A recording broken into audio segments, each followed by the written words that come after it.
Kita sudah masuk di hari kedua tahun 2021, tahun baru. Ada sebuah tentunya pandemi COVID-19 yang kita hadapi sampai tahun ini.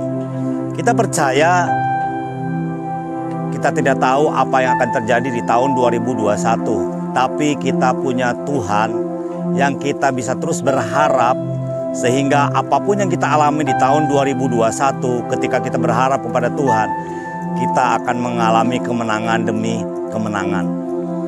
Ketika kita diselamatkan sebagai orang percaya, Tuhan Yesus, Bapa di surga, bukan hanya menyelamatkan kita, tapi Dia memiliki sebuah tujuan yang mulia. Tujuan itu adalah panggilan bagi setiap kita orang percaya.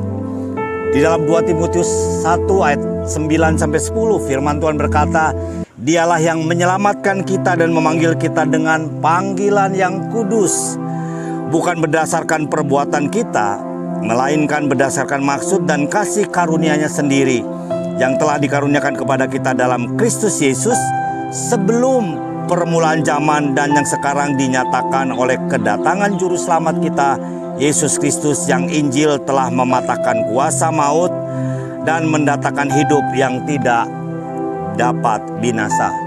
Paulus berkata kepada anak muridnya, mentinya Timotius, bahwa setiap kita, setiap orang percaya dipanggil dengan panggilan yang kudus. Bahkan di dalam Filipi 3 ayat 13-14 Paulus menegaskan kembali panggilan itu. Alkitab berkata dalam Filipi 3 ayat 13-14, Saudara-saudara, aku sendiri tidak menganggap bahwa aku telah menangkapnya, tetapi ini yang kulakukan, aku melupakan apa yang telah di belakangku dan mengarahkan diri kepada apa yang di hadapanku, dan berlari-lari kepada tujuan untuk memperoleh Dia, yaitu panggilan sorgawi dari Allah dalam Kristus Yesus. Paulus mengingatkan kepada kita bahwa setiap kita memiliki panggilan yang kudus, dan kita harus berlari-lari untuk mengejar panggilan itu. Sebagai orang percaya, sekali lagi kita bukan hanya diselamatkan, tapi kita dipilih oleh Tuhan untuk melakukan tujuan hidup yang mulia bagi kehidupan kita masing-masing.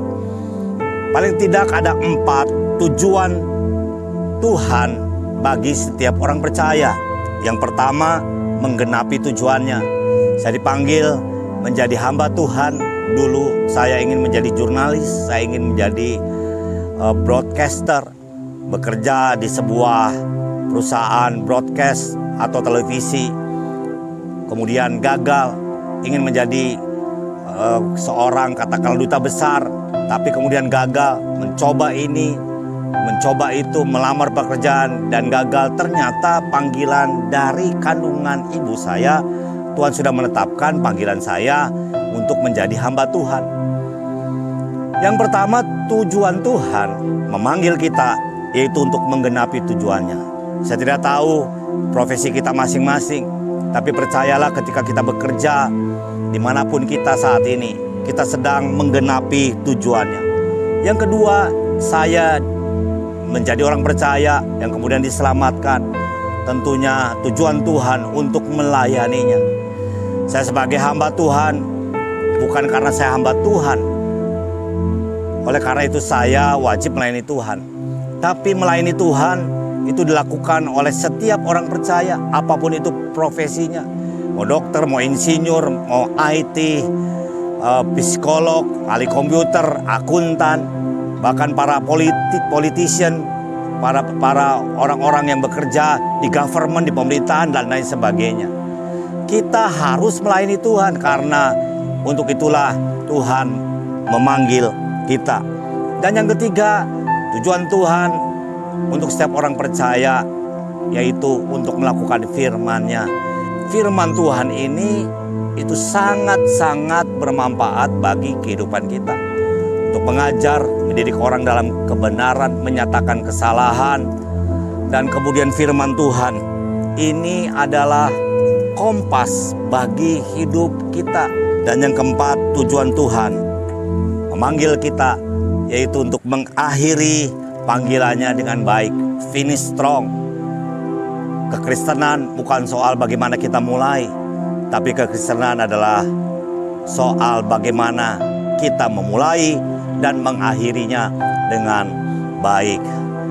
Ketika kita meresponi panggilan Tuhan, dan ketika kita mau menggenapi panggilan Tuhan, mengakhirinya dengan baik, percayalah kita ada di dunia dengan begitu banyak masalah.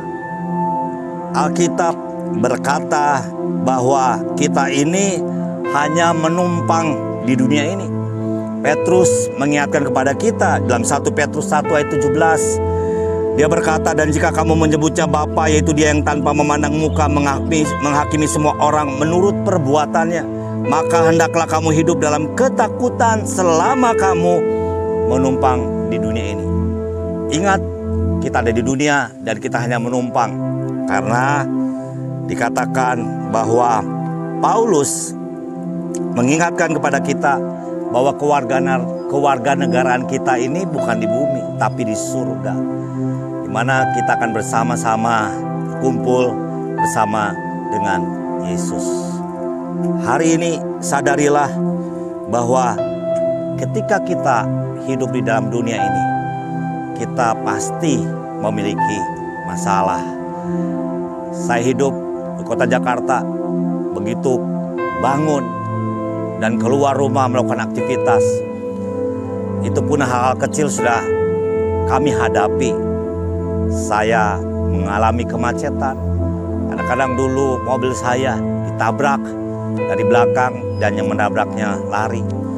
Kadang-kadang ketika saya mau nyebrang, padahal di perlintasan lampu merah, lampu itu harusnya merah dan semua kendaraan berhenti. Tiba-tiba nyelonong sebuah motor dan menyerempet saya. Bersyukur Tuhan masih melindungi saya, hanya lecet di tangan.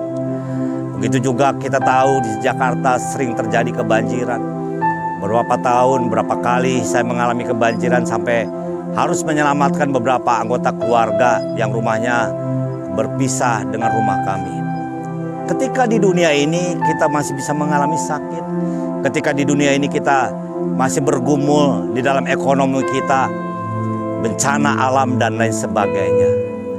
Tapi ingatlah, setiap masalah yang kita hadapi dalam dunia ini, itu tidak akan membuat kita seharusnya undur dalam melayani. Kita seharusnya tidak kecewa, tapi kita tetap kuat di dalam Tuhan.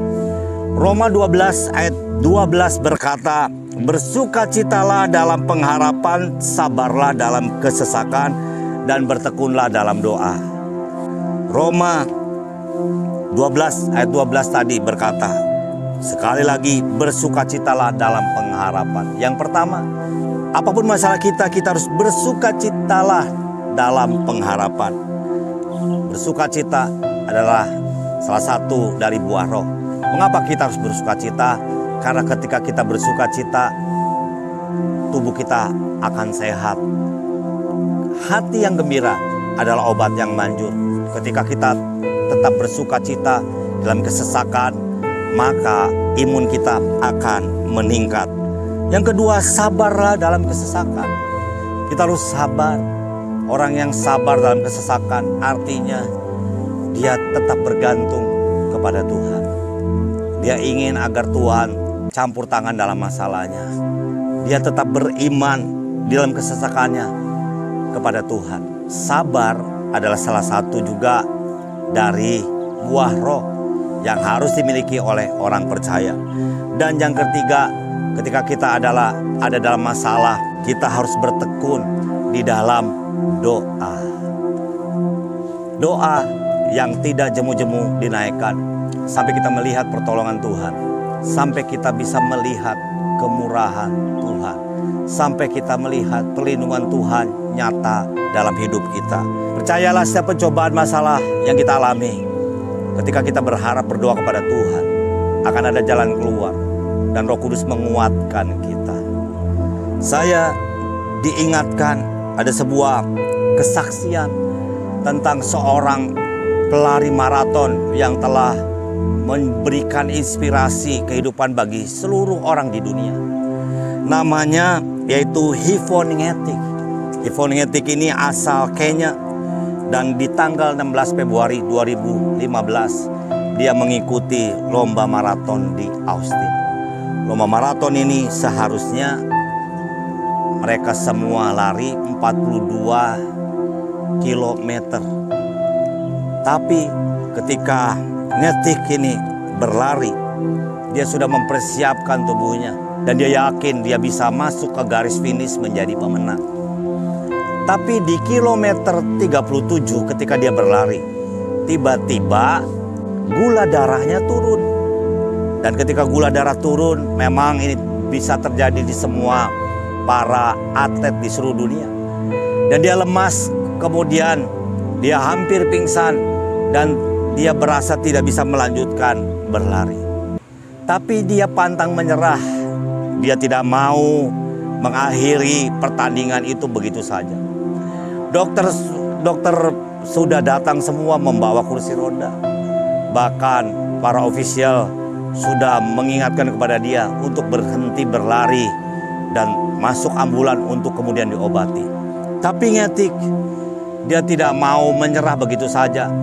Dan dia berkata dalam hatinya, ketika aku datang ke pertandingan ini, aku harus menyelesaikan pertandingan ini dengan baik.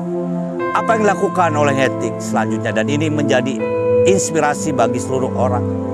Dia merangkak di 3 kilometer berikutnya dengan lututnya, dengan tangannya.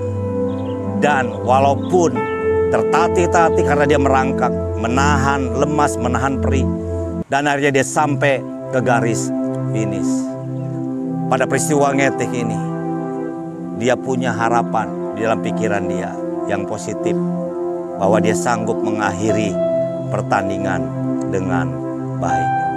Hari ini kita belajar dari peristiwa ini.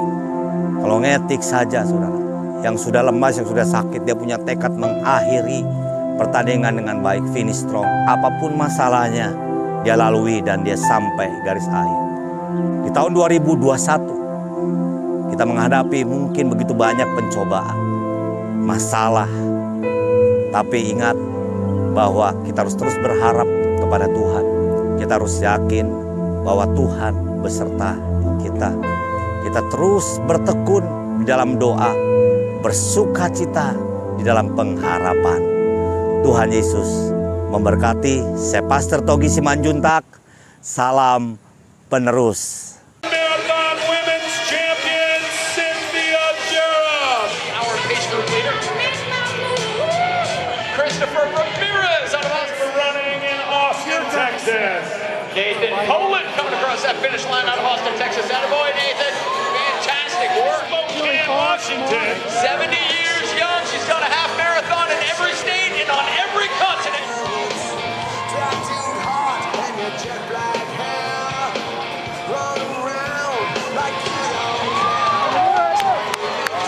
She led for the entire race. You are witnessing